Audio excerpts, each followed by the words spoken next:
Hey everyone, tonight we're drifting back into medieval Europe. So, before we begin, make yourself comfortable. Dim the lights if you can. Let the room become quiet. Maybe you have a blanket nearby. Maybe you are already halfway asleep. And if your mind is still wandering through the events of the day, that is perfectly fine. You do not need to concentrate too hard on this story. You can simply let it play in the background. Tonight, we are going to spend some time with a group of people who rarely appear in the grand paintings of medieval history. Not kings, not queens, not famous knights, not wealthy merchants, and certainly not the sort of people who had statues built in their honor. We are going to talk about poor boys.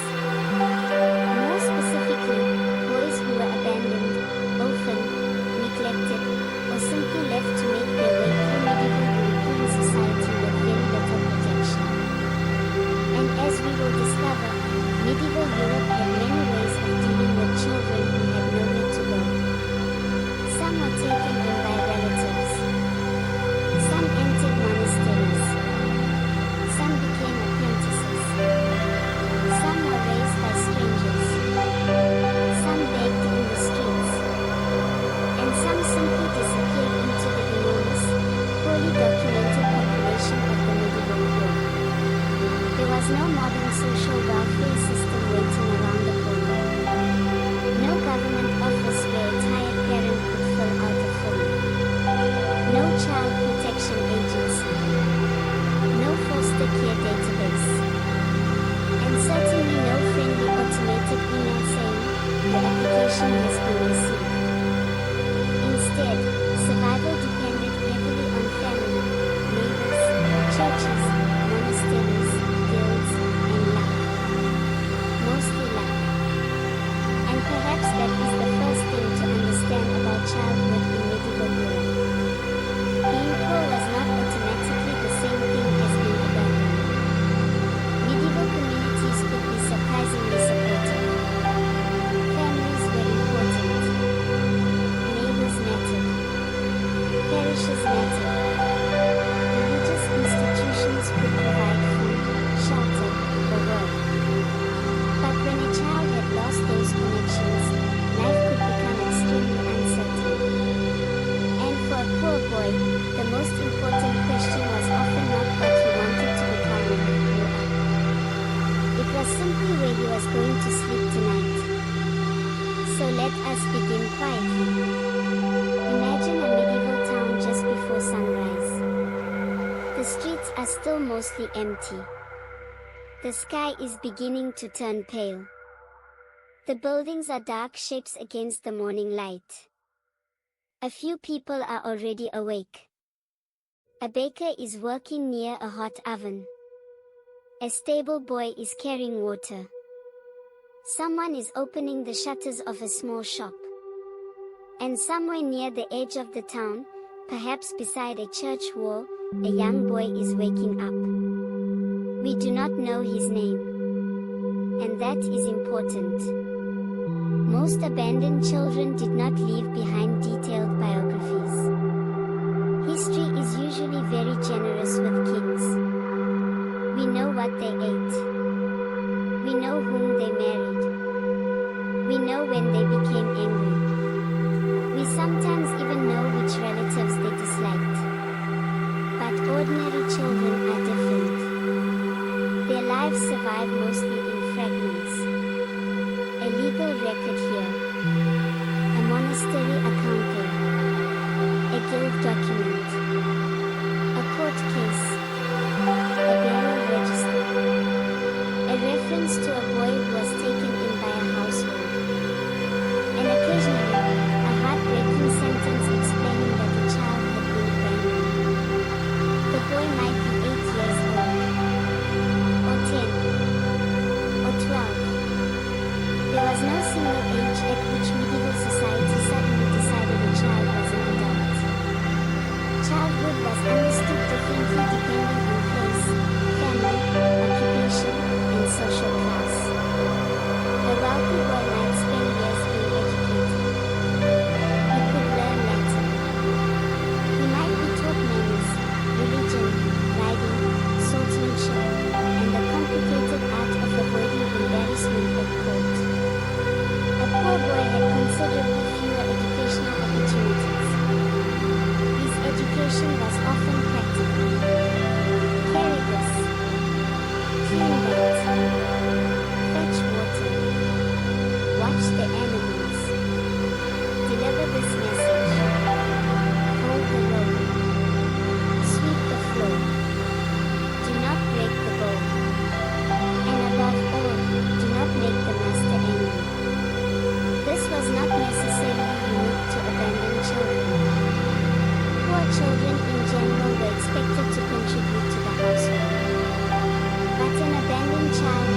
was no family safety net.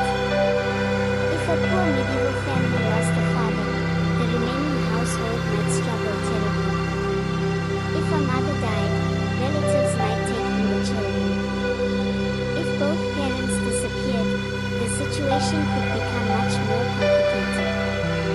A child could be placed with an uncle, or an aunt, or a grandparent, or another household.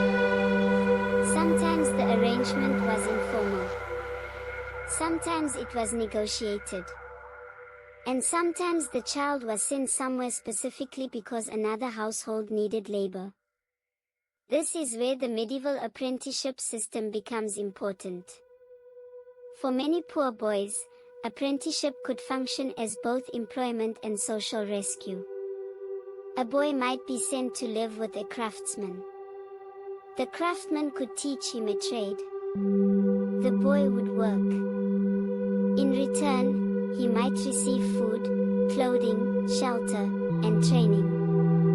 On paper, this could sound rather reasonable. And sometimes it genuinely was. A young boy might eventually become a skilled craftsman. He could become a shoemaker, a baker, a carpenter, a tailor, a metal worker, a mason, a brewer, a cooper, or one of the many other occupations that kept medieval towns functioning. But apprenticeship was not a holiday camp. The boy was entering someone else's household, and that household had expectations. He was expected to work. He was expected to obey.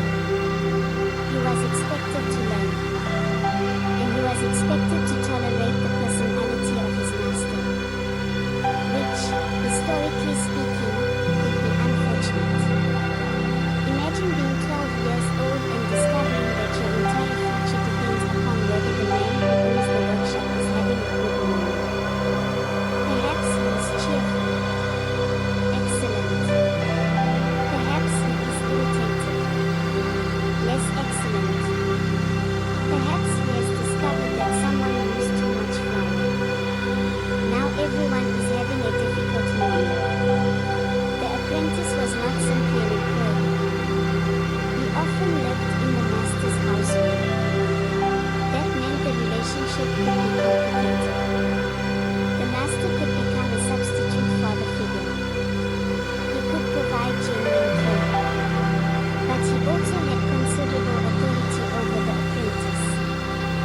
And medieval records contain complaints about mistreatment, runaway apprentices, disputes over wages, food, clothing, and working conditions. So the system could provide a path upward. But it could also create a new form of dependency. For an abandoned boy, however, dependency was sometimes better than having nowhere to go. And that is one of the recurring patterns we will see tonight. Medieval society had institutions that could be harsh. But those same institutions could also keep people alive. A monastery could be strict. A workshop could be exhausting. A household could be demanding. A charitable institution could be crowded. Yet all of them might offer something that the street could not. A place to sleep. A meal. A name. A role. A community. And sometimes, simply another day. Let us drift for a moment toward the churches. Religion was everywhere in medieval European life. Churches were not merely places people visited on special occasions. They were woven into daily existence. And churches could become important places for poor people. Charity was considered a religious duty. Helping the poor was connected to Christian ideas about salvation. Wealthy people might donate food, clothing, money, or land to religious institutions. Monasteries could feed travelers and the poor.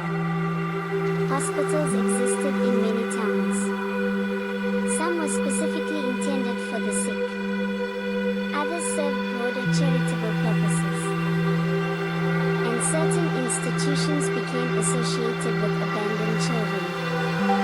The famous foundling hospitals that later became particularly important in European cities developed over centuries.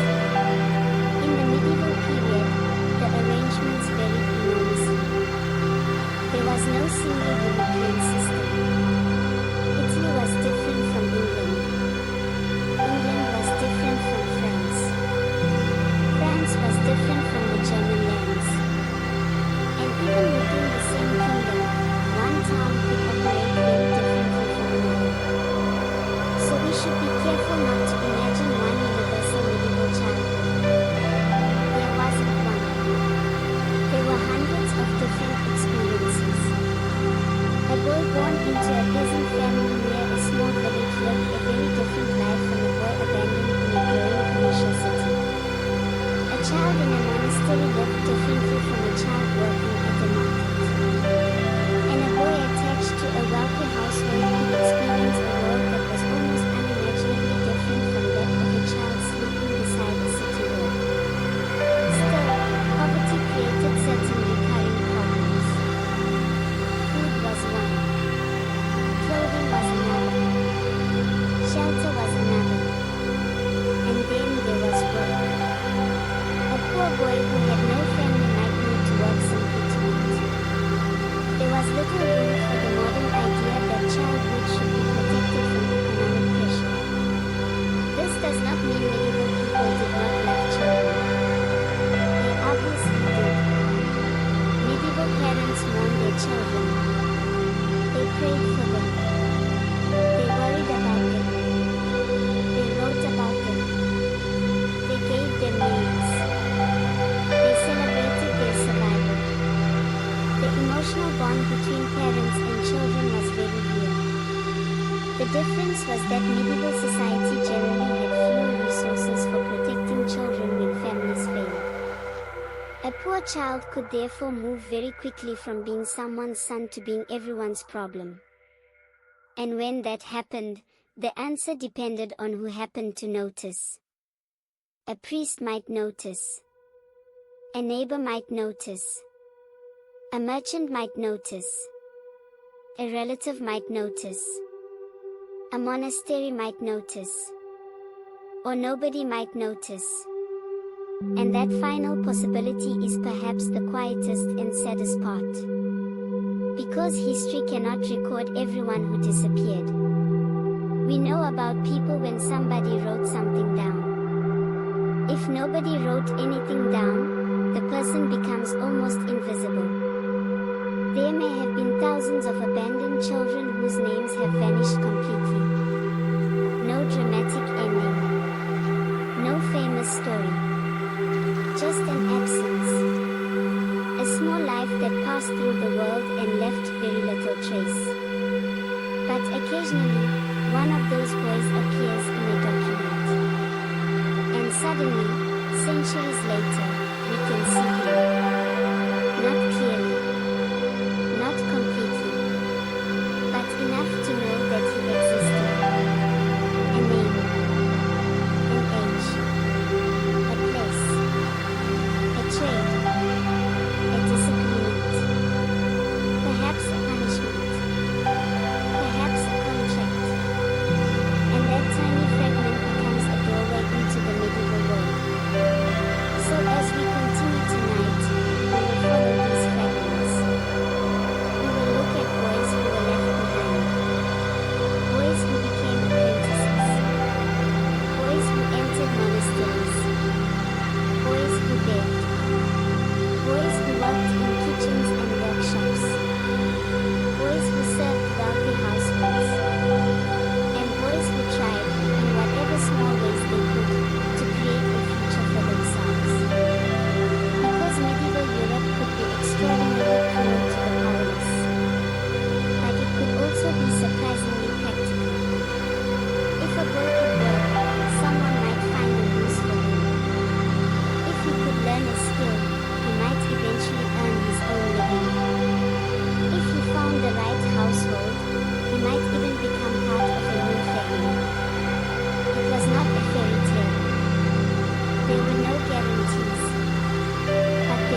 probably does not know what the future holds.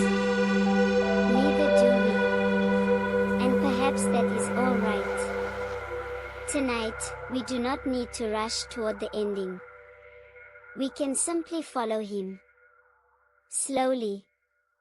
One street at a time. One medieval morning at a time. And see where the road takes him. The morning has fully arrived now. The medieval town is awake. Doors are opening. Animals are being moved through narrow streets. The first market sellers are arranging their goods. And our imaginary boy is somewhere among all of it. Perhaps he has found a piece of bread. Perhaps someone has given him a bowl of thin porridge. Perhaps he has simply learned not to expect breakfast. For a child living without a household, every ordinary meal could become a small uncertainty. And this brings us to one of the most important things about surviving as a poor child in medieval Europe. You needed somewhere to belong.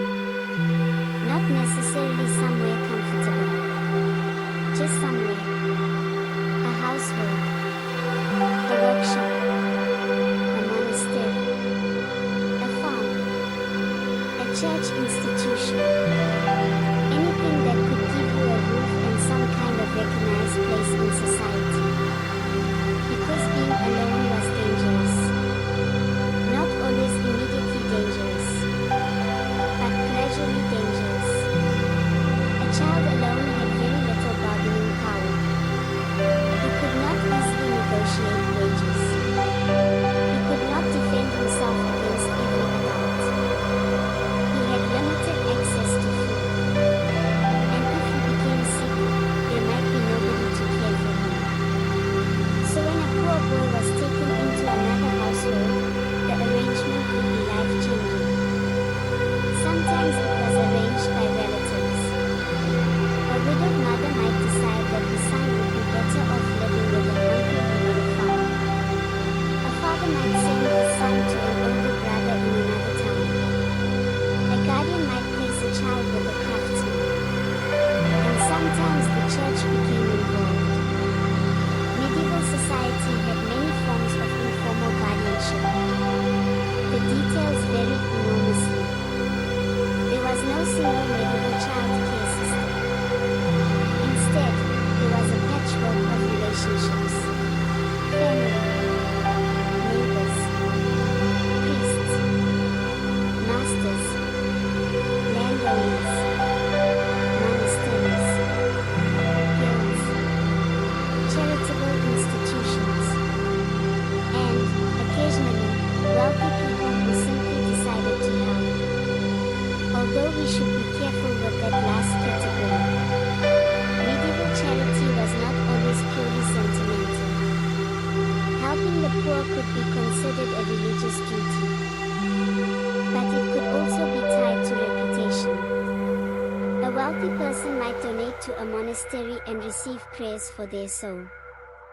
A merchant might establish a charitable foundation. A noble family might support a hospital. The medieval world was very concerned with the fate of the soul after death. So generosity could have a spiritual dimension. In other words, the poor might receive help. But the rich might also receive something in return. Usually praise. Which was an interesting medieval form of accounting. Money goes in. Prayers come out. Everyone hopes the arrangement works. For abandoned children, religious institutions could therefore become important places. Monasteries in particular were major landowners and employers.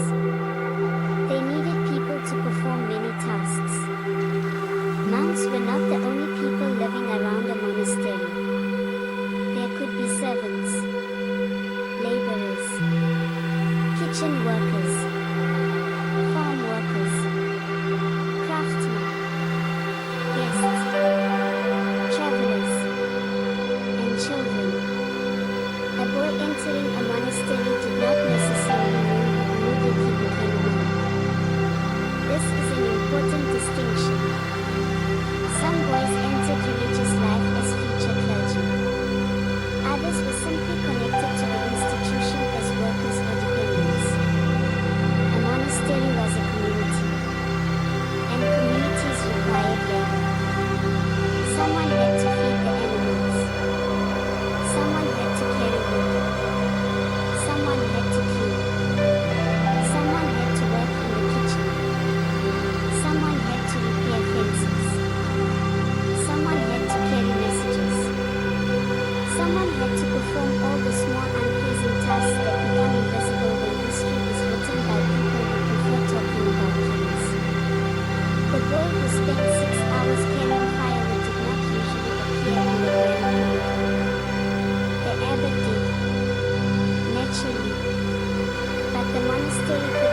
a church official, or perhaps eventually a priest.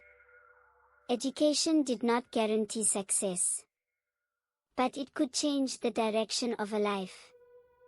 And this is where medieval society becomes slightly more complicated than the popular image of a completely brutal and ignorant world. Education existed. Books existed. Schools existed. Intellectual life was active. Universities eventually became important institutions. But access was unequal. Very unequal. A poor boy with the right opportunity could sometimes rise. Yet the opportunity itself was often difficult to find. You needed someone to notice you. Someone had to decide that you were worth teaching. And you needed enough food to stay alive while learning. For a poor child, those things could not be taken for granted. Imagine being 10 years old and being told that you have an opportunity to learn Latin. Wonderful. Unfortunately, you are also hungry. The practical problem remains. This is why work and education were often intertwined. A monastery might teach a boy while also expecting him to contribute. A household might teach him a trade. A master might train him in a craft. The boy's labor was part of the exchange. And that exchange could continue for years. One of the most important institutions for boys in medieval towns was the apprenticeship. Apprenticeship was not simply a job. It was a relationship. A boy could be placed with a master for a specified period. The exact arrangements varied by time and place. Sometimes contracts were written. Sometimes agreements were more informal. The apprentice would live with the master. He would learn the trade. And in theory, the master would provide food, clothing, and instruction. Eventually, the apprentice might become a journeyman. And with enough skill, money, and luck, perhaps a master himself. That was the idea. The reality could be messier. Some apprentices were treated well. Others complained. Some ran away. Some were involved in disputes.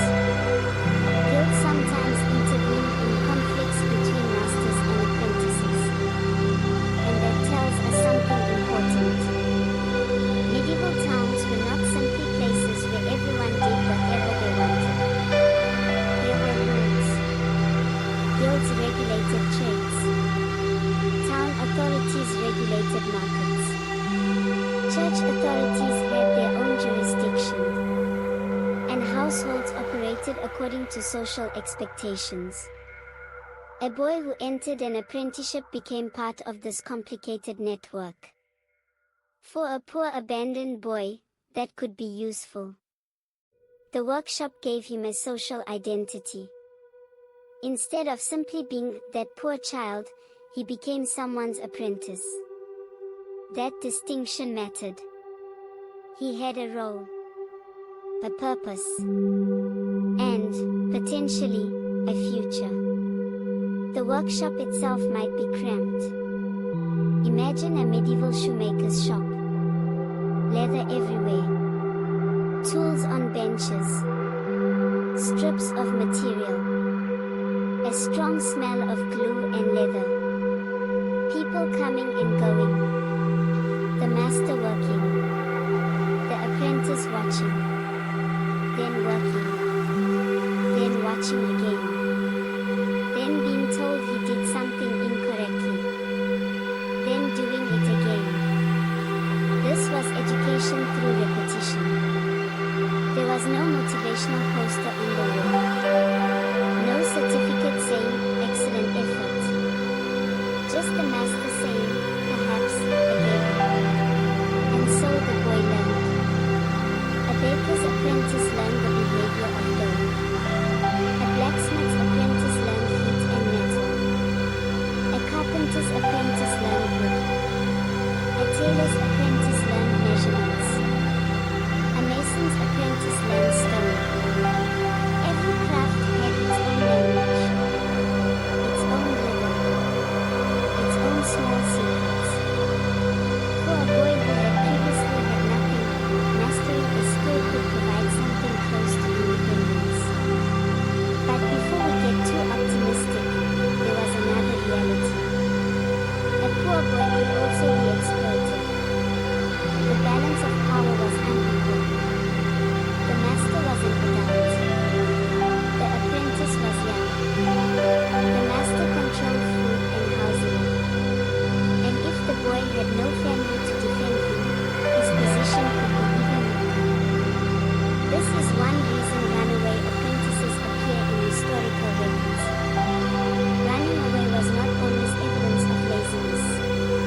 do not know what happened.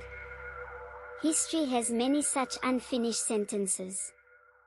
But let us step away from the workshops for a moment. There were also boys who ended up in wealthy households. This could be surprisingly complicated. A noble household required enormous numbers of servants. Pages, stable boys, kitchen workers, messengers, grooms, porters, laundry workers, personal attendants, and various other young people whose names rarely survived.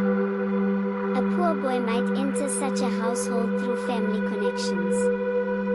He might be recommended by someone. He might be placed there by a guardian.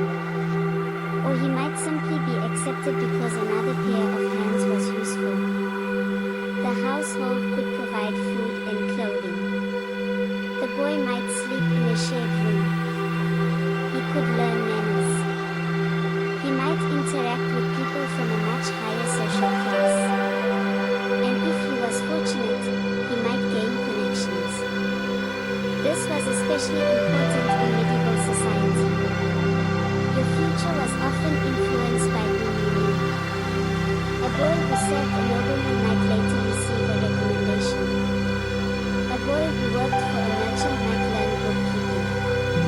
A boy who served in a household connected to the church might gain access to education.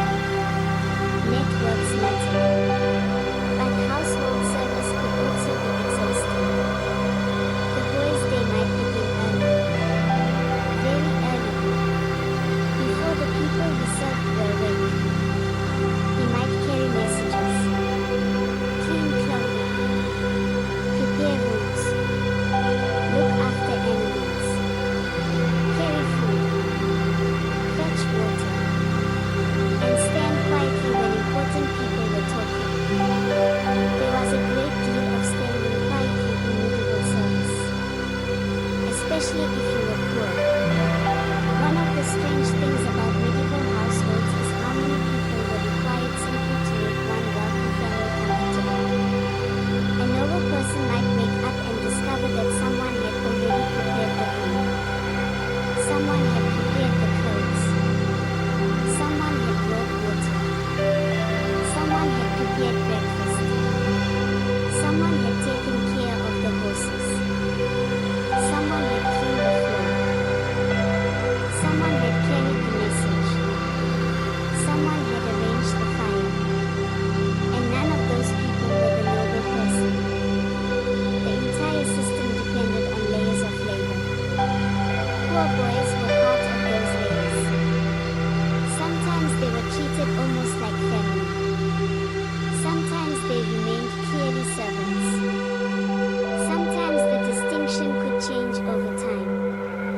A young servant who proved useful might receive better treatment. He might become trusted. He might be given more responsibility. And eventually, he might leave with skills and connections. Again, luck mattered. The medieval world was full of unequal opportunities. But it was not completely immobile. People could move. They could change occupations. They could migrate. They could enter religious life. They could marry. They could join guilds. They could become merchants. The journey was difficult. But the possibility existed.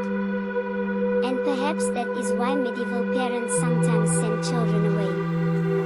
It was not necessarily abandonment in the emotional sense. Sometimes it was strategy. A poor household might have too many children. Food might be scarce. A family might believe that sending one child to another household offered him a better future. That could be painful. But it could also be practical. Medieval families understood scarcity very well. They knew that a household could only support so many people. A boy sent away to apprenticeship might eventually return with a trade. A daughter sent to another household might gain skills. A child entering a monastery might receive education. So leaving home did not always mean being rejected. Sometimes it meant being invested in. Although the distinction could be difficult for the child himself. Imagine being 10 years old. Your mother tells you that you are going to live somewhere else. She says it is for your future. Perhaps she is right. But you are still 10. You understand only that you are leaving home. The medieval world was not particularly good at explaining emotional complexity to children. There was work to do. There was food to find. There were arrangements to make. And everyone simply continued. Perhaps the boy cried. Perhaps he did not. Perhaps he was frightened. Perhaps he was excited. Perhaps he was mostly confused. And perhaps after a few weeks, the new household became normal. Children adapt. Sometimes remarkably quickly. The human ability to accept a strange routine is one of history's quieter things. A child can arrive somewhere unfamiliar. Learn where the bones are kept. Learn who gets angry. Learn which floorboard creaks. Learn when breakfast is served. Learn where to sleep. And eventually, the strange place becomes home.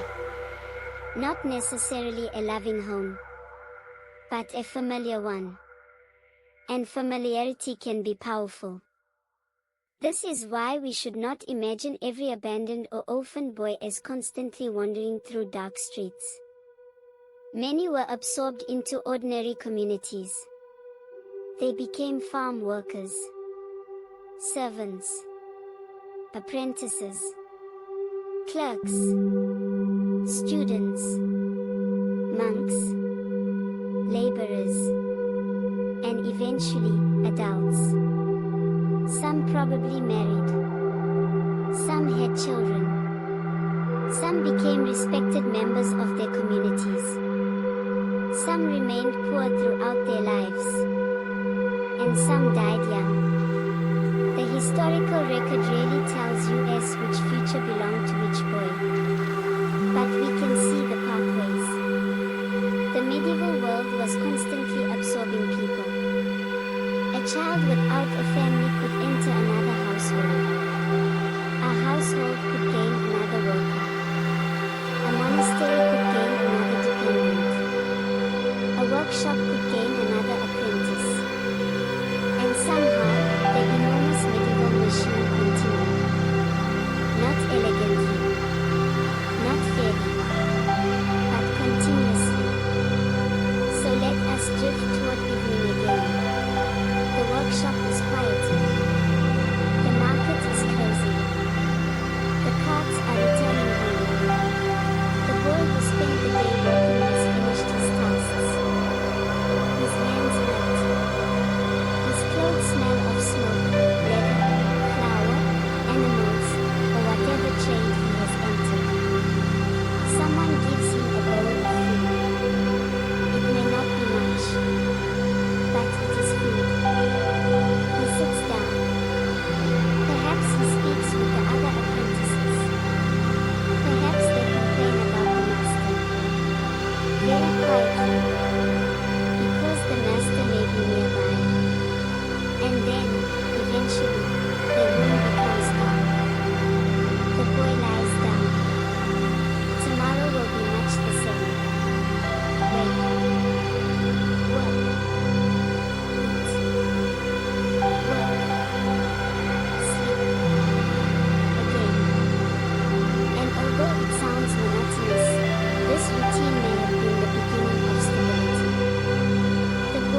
chores were often repetitive, sometimes strange, sometimes exhausting, and occasionally so unpleasant that even medieval people complained about them. But for now, the town is quiet. The last fires are burning. The streets are dark. And somewhere behind a wooden door, a poor boy is sleeping beneath a rough blanket. For tonight, at least, he knows where he will wake up. And sometimes, in medieval Europe, that was already a small victory. The medieval town has settled into darkness. The workshops are quiet. The market stalls have been packed away. The horses are resting. And the people who spent the day working are finally allowed to stop. At least until tomorrow. Because tomorrow will arrive rather early. Very early. For a poor boy in medieval Europe, the day did not begin with an alarm clock. There was no cheerful little ringtone. No glowing screen. No snooze button. There was simply darkness. And then someone shouting that it was time to get up. Sometimes it was a master. Sometimes a parent. Sometimes another servant. Sometimes the church bells. And if you were especially unlucky, it was all four. The bells were particularly useful. Church bells marked the rhythm of medieval towns. They announced religious services. They could signal danger. They could mark important occasions. And they also reminded ordinary people that time was passing. For the poor boy sleeping in a workshop or household, the bell might mean one simple thing. Get up. There is work to do. So let us imagine one of these boys. We will call him Thomas. Thomas is not a famous historical figure. He does not appear in royal genealogies. No medieval chronicler is writing an epic poem about his breakfast. He is simply a poor boy living in a town somewhere in Western Europe. Perhaps his parents died. Perhaps he was sent away because his family could not support him. Perhaps he was taken in by a craftsman. Whatever brought him here, his life now revolves around work. Thomas wakes in a room shared with other boys. The air is cold.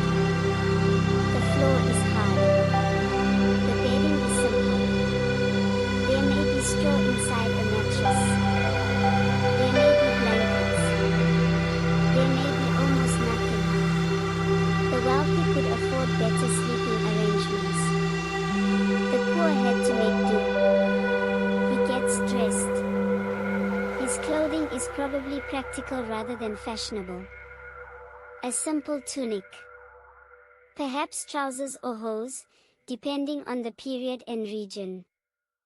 A belt. Shoes if he is fortunate. Clothing was valuable. People did not treat clothes as disposable. A damaged garment could be repaired repeatedly. A worn piece could be patched. An old garment could be passed to someone else.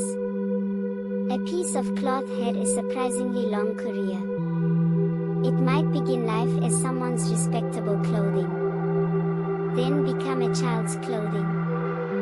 Then become a work garment. Then become a rag. And eventually, perhaps, be used for something completely unrelated to clothing. Medieval people were excellent recyclers. Mostly because they had no choice. Thomas walks downstairs. There is already a fire burning. Someone has been awake before him. This is important. Keeping a medieval household functioning required constant labor. Fire had to be maintained. Water had to be carried. Animals had to be fed. Food had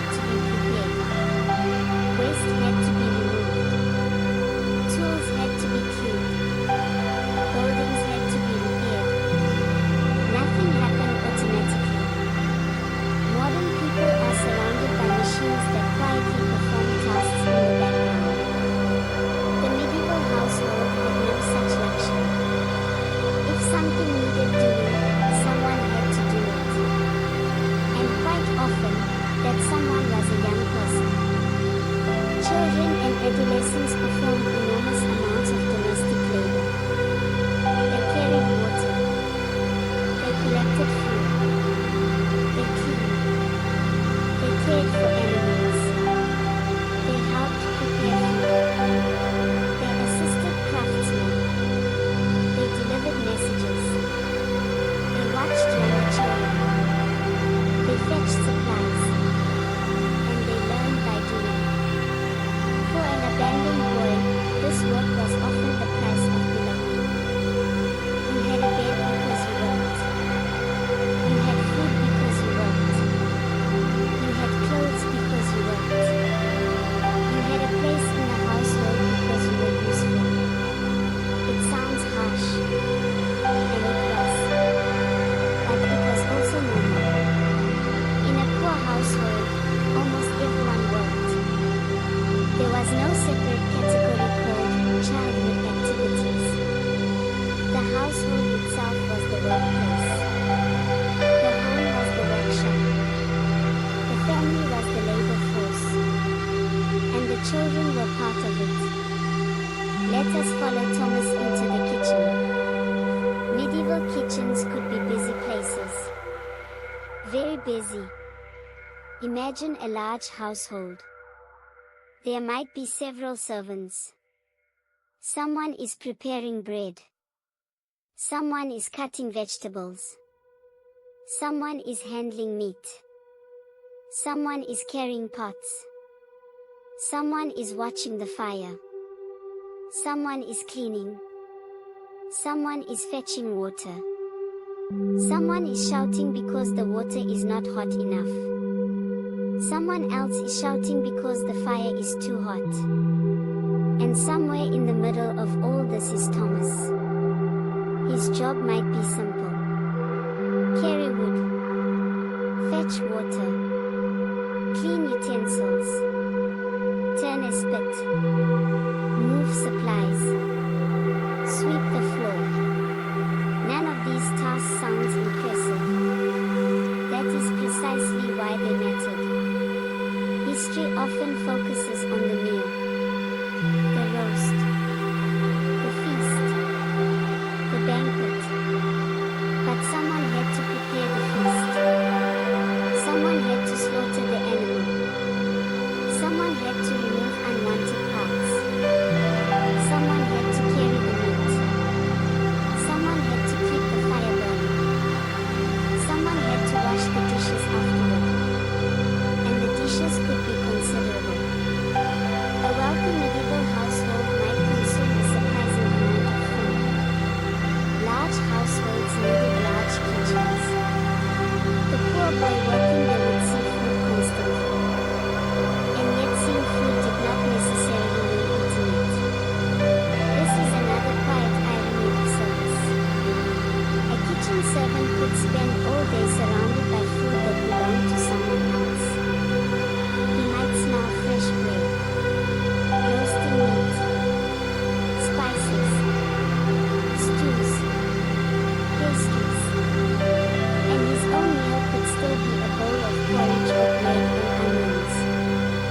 The smell was free. The feast was not. Of course, medieval diets varied. Poor people did not live exclusively on gruel. That popular image is exaggerated. They ate bread, grains, vegetables, legumes, dairy products, and sometimes meat or fish depending on region, season, occupation, and wealth. But food insecurity was real. Bad harvests could be devastating. Prices could rise. War could disrupt supplies. Disease could reduce labor. And poor families were always more vulnerable. For a boy without family support, the stability of a household could therefore be extremely valuable. Even a modest meal 3 times a day was not guaranteed every day. So Thomas works. He carries a bucket. Then another. Then another. Water is heavy. This is one of those details that modern people can easily forget. Water comes out of a tap. In medieval towns, water had to be obtained. Sometimes from wells. Sometimes from rivers. Sometimes from springs. Sometimes from public water sources. And then it had to be carried. Young people frequently performed this task. Imagine carrying water through a medieval street. The bucket is heavy. The path is uneven. Someone bumps into you. You spill some. You arrive. The master looks at the bucket. There is less water than expected. So you go back. This is not the glamorous medieval life shown in paintings of knights riding beneath banners. But most people were not knights. Most people were doing this. Carrying things. Moving things. Making things. Cleaning things. Growing things. Repairing things. And poor boys were right in the middle of it. Now let us leave the kitchen. Perhaps Thomas is apprenticed to a carpenter. His day looks different. There are pieces of timber everywhere. Shavings cover the floor. The smell of it fills the workshop. The master is working carefully. Thomas watches. Then he is given a simple task. Perhaps sanding. Perhaps holding a piece of wood. Perhaps preparing a tool. The master demonstrates. Thomas tries. It goes badly. The master sighs. Thomas tries again. This is how many trades were learned. Not through abstract theory. Through repetition. Watch. Copy. Fail. Try again. Watch again. And eventually, perhaps, understand. There was no standardized vocational curriculum. No online tutorial. No video titled, Carpentry for Medieval Beginners. Although, to be fair, the medieval apprentice probably would not have had the bandwidth anyway. Instead, knowledge passed from person to person. The master had skills. The apprentice absorbed them. The process could take years. This meant that an apprentice was not simply cheap labor. Ideally, he was an investment. The master was supposed to teach him. The boy was supposed to become useful. Eventually, the apprentice might become a skilled worker. This created a strange balance. The master needed the apprentice. The apprentice needed the master. But the master held most of the power. And sometimes that power was abused. Historical records contain disputes involving apprentices. Some complained about inadequate food. Some complained about clothing. Some accused masters of violence. Others ran away. The existence of these complaints is useful because it reminds us that the ideal and the reality were not always the same. Medieval regulations could say one thing. Life could do another. And this is true of every period in history. People write rules because reality refuses to behave. Now imagine Thomas has been working for several years. He is older now. Perhaps 13.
This is why medieval apprenticeships could be transformative.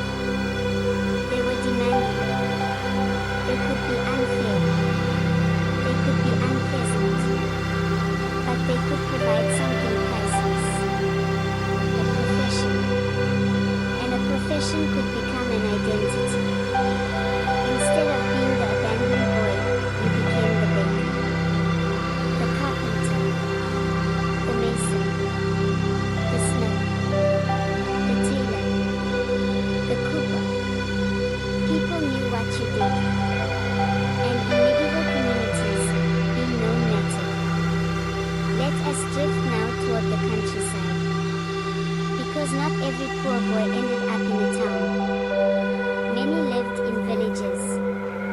And village life had its own rhythm. A poor boy working on a farm might spend much of the day outside. He might look after animals. He could herd sheep, drive cattle, collect firewood, help with plowing, carry tools, harvest crops, repair fences, watch younger children, and perform countless other tasks. Agricultural work was seasonal. That meant the intensity of labor changed throughout the year. Harvest time could be especially demanding. Everyone worked. Adults, children, older people, anyone physically capable of contributing. The harvest could determine whether a household survived the winter comfortably or struggled. So during these periods, there was little room for laziness. The fields had to be harvested. Grain had to be gathered. They had to be stored. Food had to be collected. And weather could ruin everything. A sudden storm at the wrong moment could destroy weeks or months of work. For a poor boy, nature itself could become the most powerful employer. It did not negotiate. It did not care about your schedule. If rain was coming, the crop needed to be brought in. If the animals needed feeding, someone had to feed them. If the fence broke, someone repaired it. The medieval countryside was therefore filled with practical work. And children learned those tasks early. But there were also moments of play. This is important.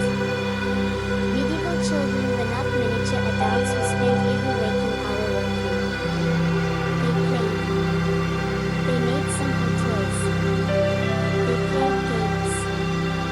They raced. They fought mock battles.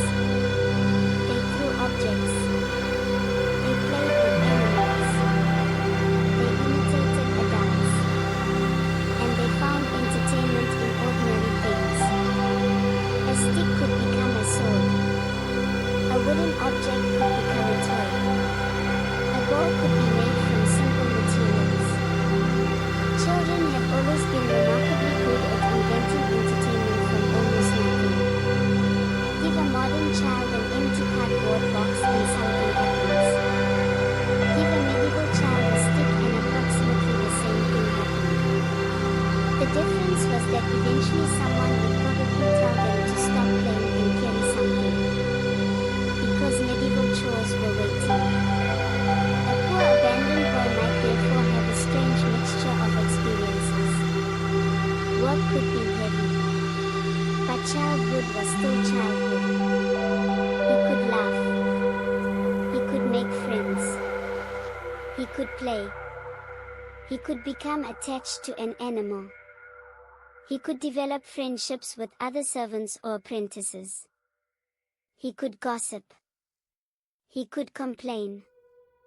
He could fall in love later. He could dream. We should not strip poor children of their humanity simply because they were poor. They were not walking tragedies. They were people. Some were miserable. Some were content.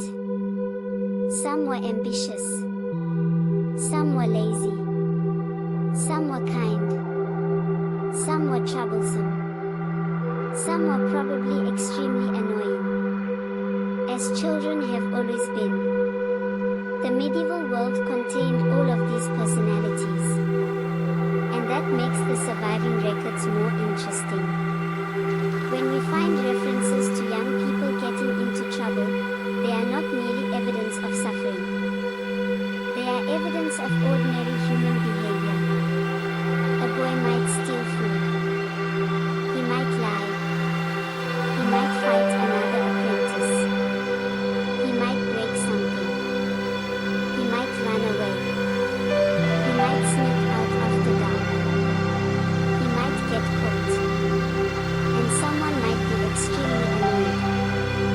Sometimes the legal records preserve these incidents. And suddenly, centuries later, we see a tiny piece of a boy's personality. Not a great historical figure. Just a boy who made a bad decision. Which is perhaps one of the most universal experiences in human history. Now, for abandoned boys, the greatest danger was often not one dramatic event. It was accumulation. A bad winter. A poor harvest. An illness. An injury. A dishonest master. A shortage of work. A lack of family. Any one of these could make life difficult. Several together could be disastrous. A boy who became injured might be unable to work. If he could not work, his household might no longer want him. If he had no family, he could become vulnerable very quickly. This is why charity mattered. Religious institutions, hospitals, almshouses, private households, all could sometimes provide assistance. But resources were limited. There were always more poor people than anyone could comfortably help. So medieval charity often operated through relationships. Who knew you? Who recommended you? Who could vouch for you? Who recognized you? Again, belonging mattered. A boy who had a master could be protected by that master. A boy who had a parish connection could be noticed by the church. A boy who had relatives could rely on them. A boy who had none of these was more exposed. And so we return to the same quiet theme. The difference between survival and disaster could sometimes be one person. One person who opened a door. One person who offered a meal. One person who said, "Come work here." One person who decided that a hungry child should not sleep outside. History tends to remember kings because kings made decisions that affected thousands. But ordinary people often changed individual lives in smaller ways. A widow feeding a neighbor's child. A craftsman taking an apprentice. A priest finding a place for an orphan. A merchant giving a boy work. These acts rarely became famous. Yet they may have mattered enormously. And perhaps somewhere in the medieval time,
serving a noble family could sometimes offer a remarkable opportunity.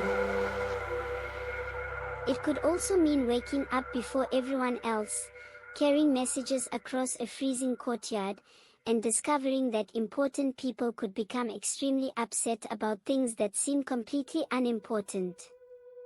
Which, when you think about it, is not entirely different from modern life.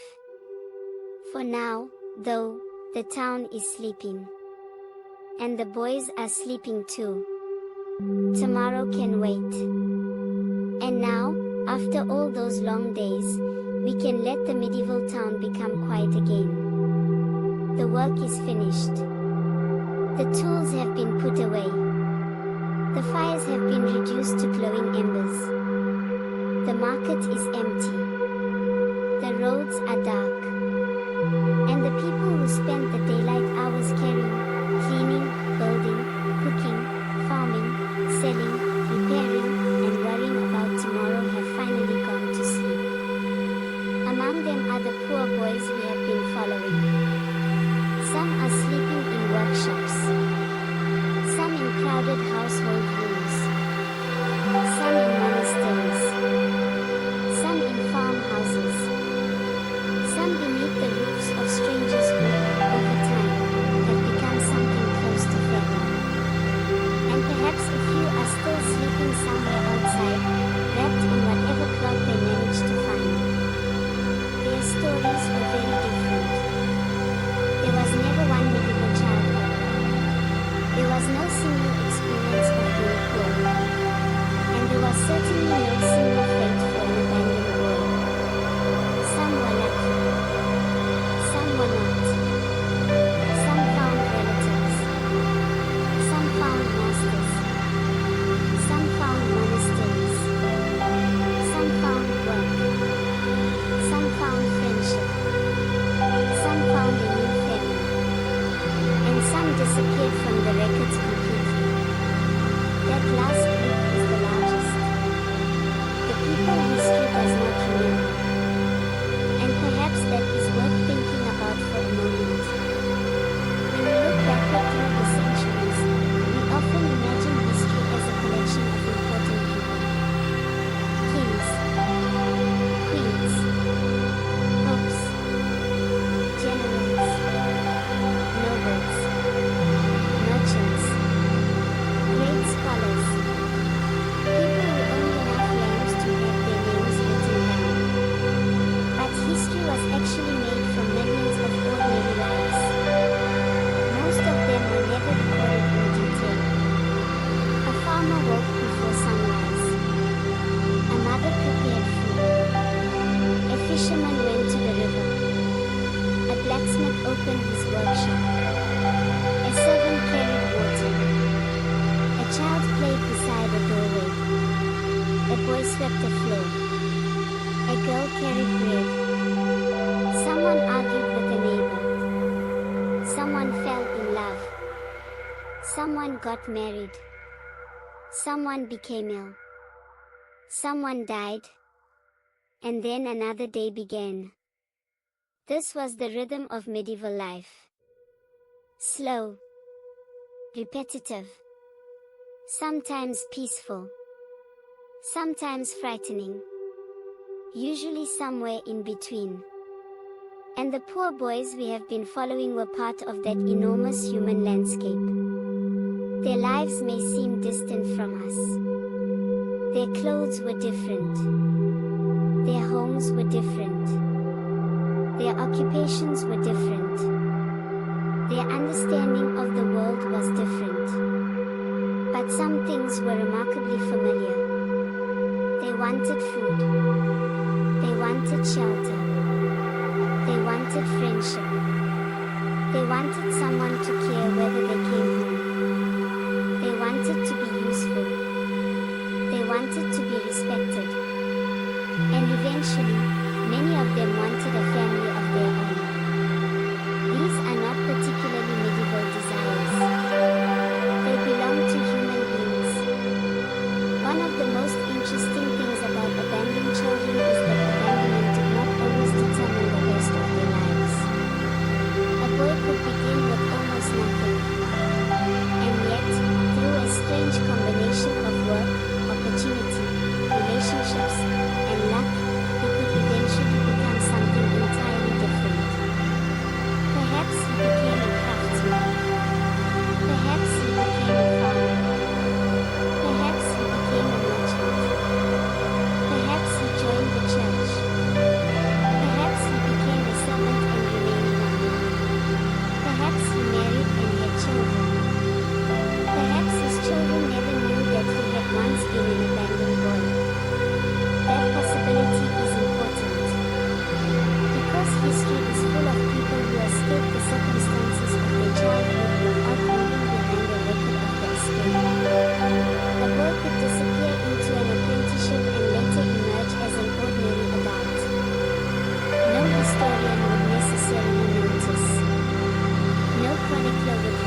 patiently, one hair at a time. And perhaps that is exactly what makes these ordinary lives worth remembering. They did not need to be dramatic. They were real. Let us imagine Thomas again. He is no longer a little boy. He is older now. His hands are strong. His face has changed. The workshop feels familiar. He knows the smell of leather. He knows the sound of the tools. He knows how long a task should take.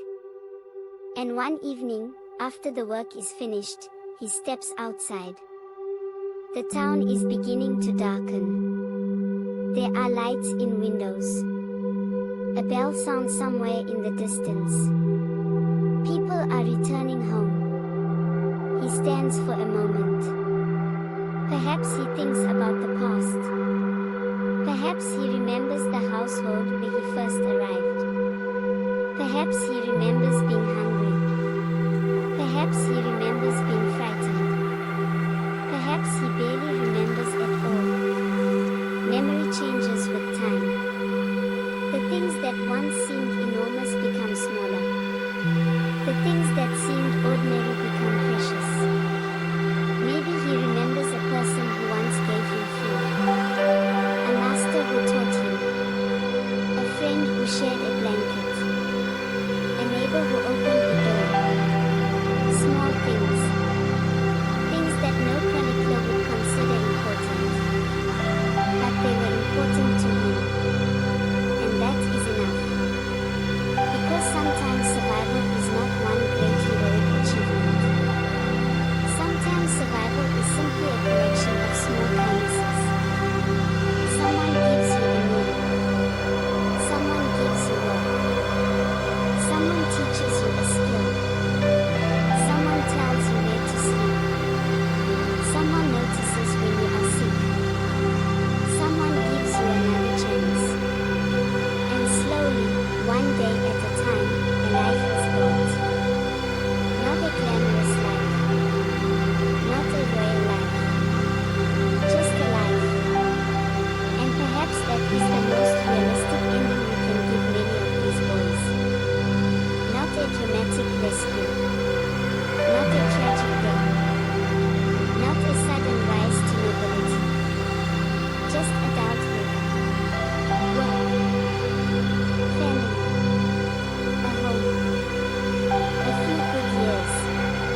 A few difficult years. And eventually, another generation.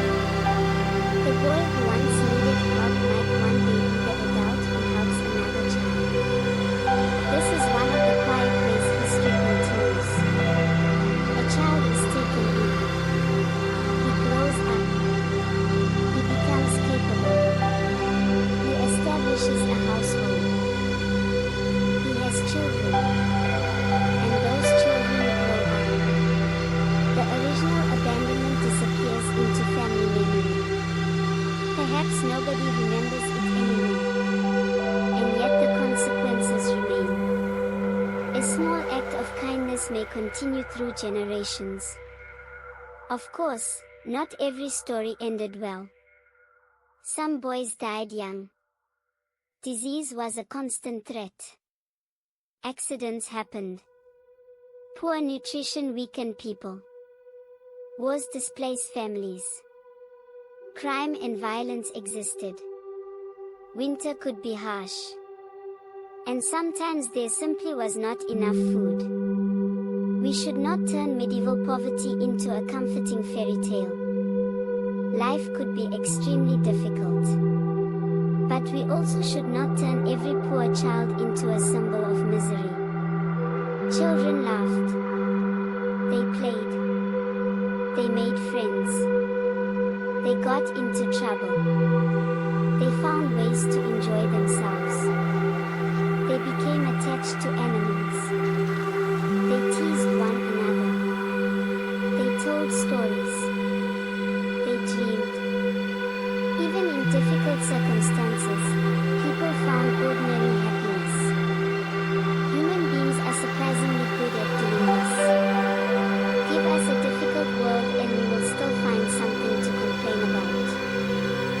which is, perhaps, one of the most reliable features of history. A medieval apprentice might complain that his master was unfair. A farmer might complain about the weather. A servant might complain about the kitchen. A merchant might complain about taxes. A noble might complain about another noble.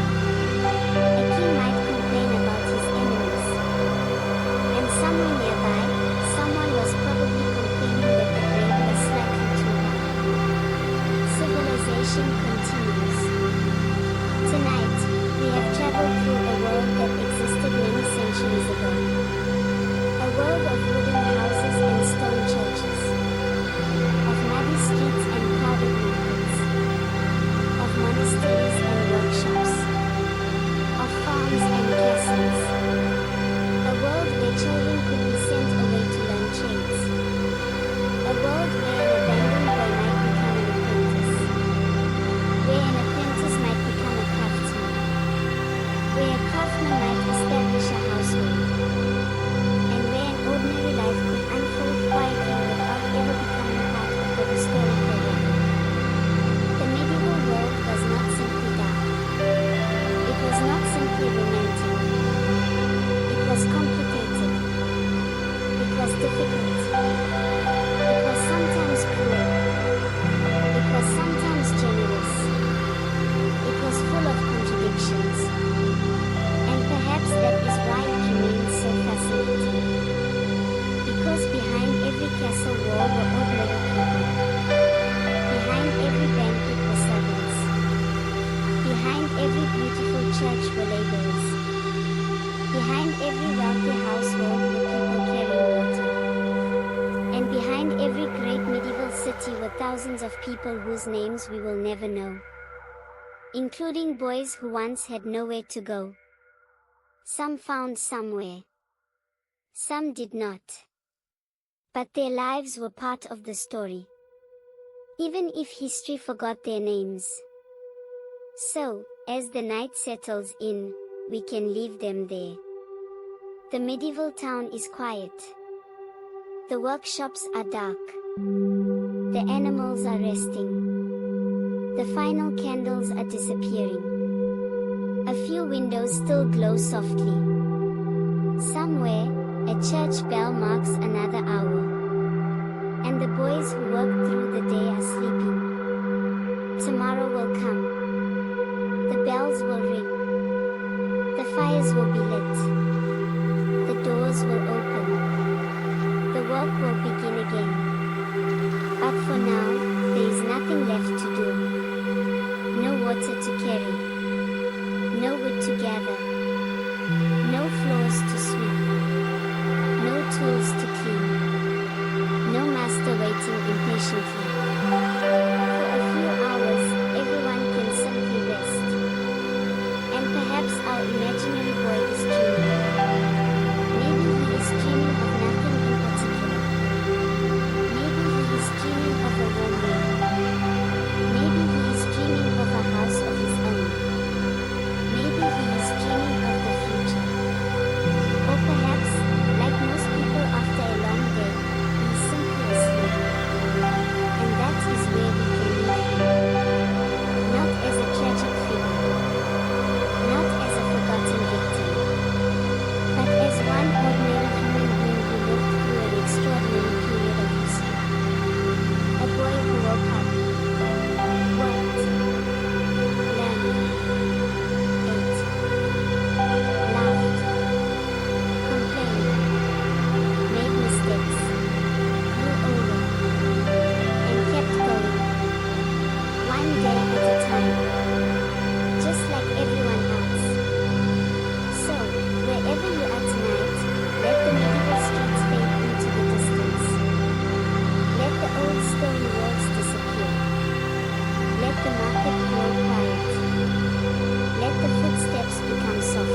drift through another forgotten corner of history next time.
you.